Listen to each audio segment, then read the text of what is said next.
हा कुणाल बोल, काय झालं? हा सर, तुम्ही सांगितल्याप्रमाणे मी शनायाला कॅफे अरोमाला बोलवलंय. ग्रेट. आता बघ मी मी मी मी काय करतो. हा मी गुरु सरांची आणि त्या क्लायंटची मीटिंग कॅफे अरोमामध्येच ठरवतो. Okay sir. आणि कुणाल एक be careful. Okay. Yes sir. भेटूया. ओके, ठेवतो सर. या. एक और प्लेट दे दो भाई, खुशी के मारे. चल. आनंद सर पण गुरु सरांची क्लायंट सोबत मीटिंग कॅफे अरोमामध्येच ठेवतायत. हो का? सो आता शनाया आणि गुरु सर समोरासमोर असतील. ग्रेट. राधिका, मला असं वाटतं हे सगळं बघायला तू तिथे जायला हवंस. कायच्या काय बोलून राहिली तू तर? सगळ्यांना पाहून यांना संशय आला तर आता काही होत नाही ग. हा राधिका ताई, तुम्ही पण चला ना. म्हणजे आधी शनायाला जाऊ द्या, मग मागे मागे आपण पण जाऊ. अरे पण ती शनाया निघालेली कसं कळणार आपल्याला? अगं रेवती, महादेव भाऊंना कळवते ना, ते सांगतील शनाया बाहेर पडली. दे तुझ्या फोनवरनं फोन कर त्यांना, मी सांगते. फोन तर कर ना.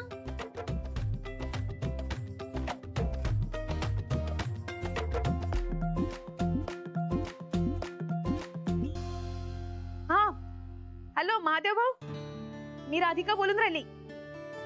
नाही, काम असं होतं, थोड्या वेळाने शन्या गेट मधनं बाहेर पडेल.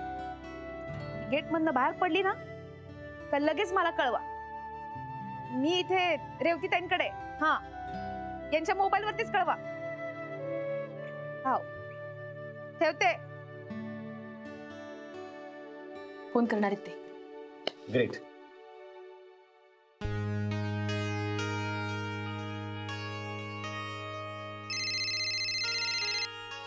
हा आनंद बोल रे. ते पुण्याच्या क्लायंटचं काय झालं? तू ऑफिसला पोहोचलास का? मी पोचतोय ऑफिसमध्ये आणि त्या पुण्याच्या क्लायंटचं मला वाटतं डील फायनल होईल. लेकिन सुन ना, वो मिस्टर शर्मा ज्यांच्या सोबत आपली आज मीटिंग आहे, त्यांना ना ऑफिस लांब पडते मीटिंगसाठी.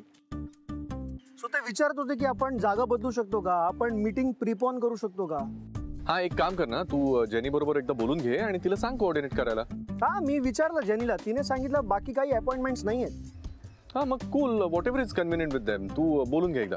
हा, सो मी ना त्यांना सांगतो कॅफे अरोमा मध्ये भेटायचं. सो काय सगळ्यांना कन्व्हिनियंट होईल. चालेल ना?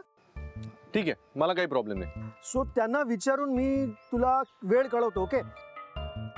आणि आता मी ऑफिसमध्ये येत नाहीये, तुला डिरेक्टली भेटतो तिथेच. चालेल? हो, हरकत नाही. Let me know. ओके, चल बाय. Bye bye. भैया एक और प्लेट दे दो. आनंदनी बोलावलं होतं ना तिला, तिकडेच गेलीये. आता का चाललंय काहीच कळून नाही राहिलं बाई. आई, बाई तुम्ही कधी आलात? अगं मग अशी चालेल, पण तू मला पहिले सांग, तू आनंद सोबत गेली होतीस ना, मग तिकडं का झालं? मी दोघी जणी आधी शांत व्हा बरं. आई, यांनी पाहिलं बरं शन्याला त्या पोराला 25,000 रुपये देताना.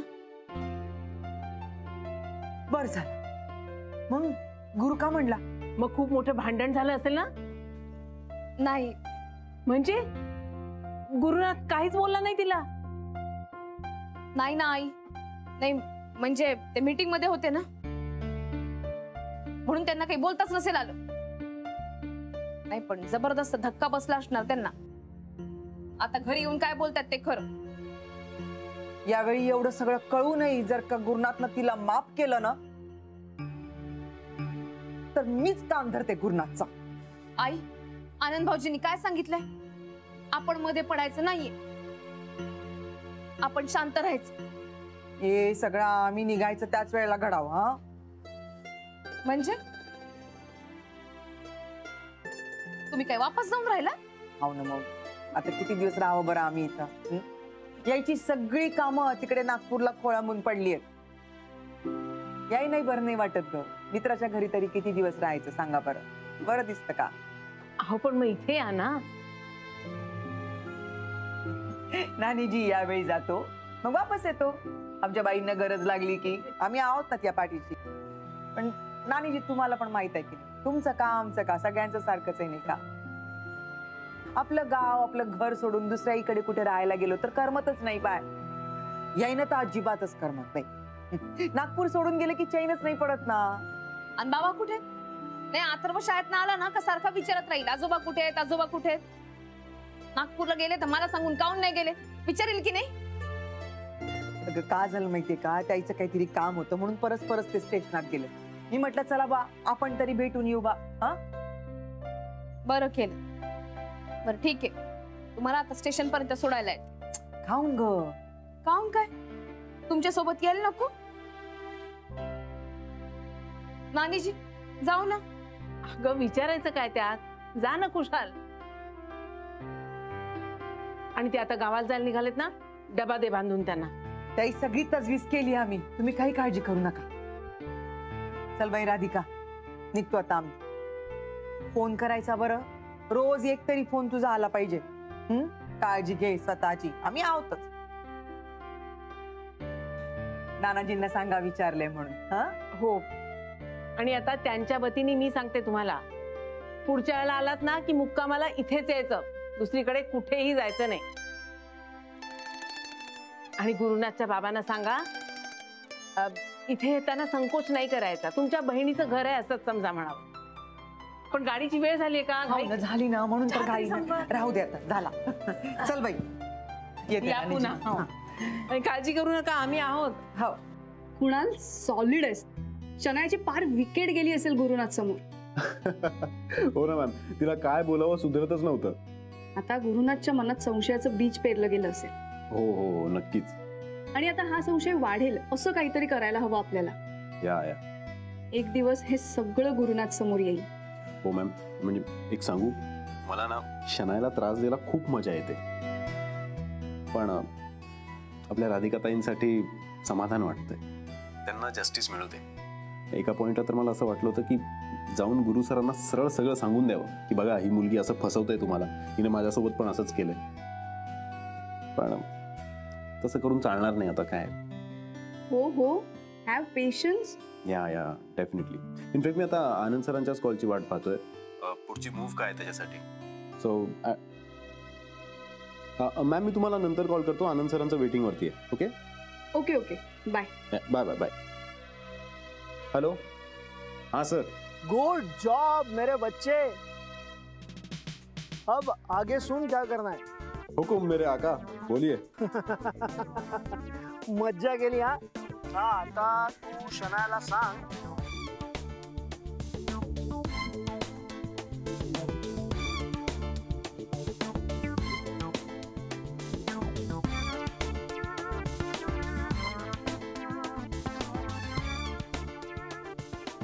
कळलं ना. परफेक्टो. Yes rocket.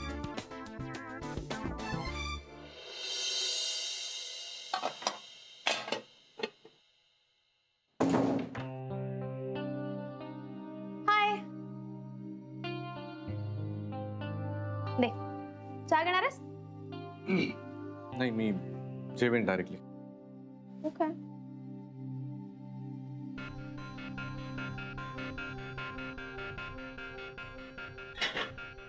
ऐक ना, मैदा ईशा खूप खुश होती. तिने तुला खूप थँक्यू सांगितलंय. आणि आम्ही दोघी जाऊन आलो क्लासला, ऍडमिशन घेतली.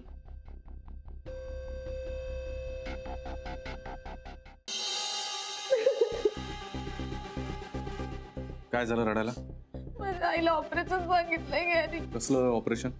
तिचं नाक वाढलंय, नाक वाढलं? नाकाचं हाड वाढलंय तिच्या, आणि त्याच्यासाठी तिला 1 लाख रुपये भरायचे. तर माझी बिचारी आई कुठून आणेल एवढे सगळे पैसे?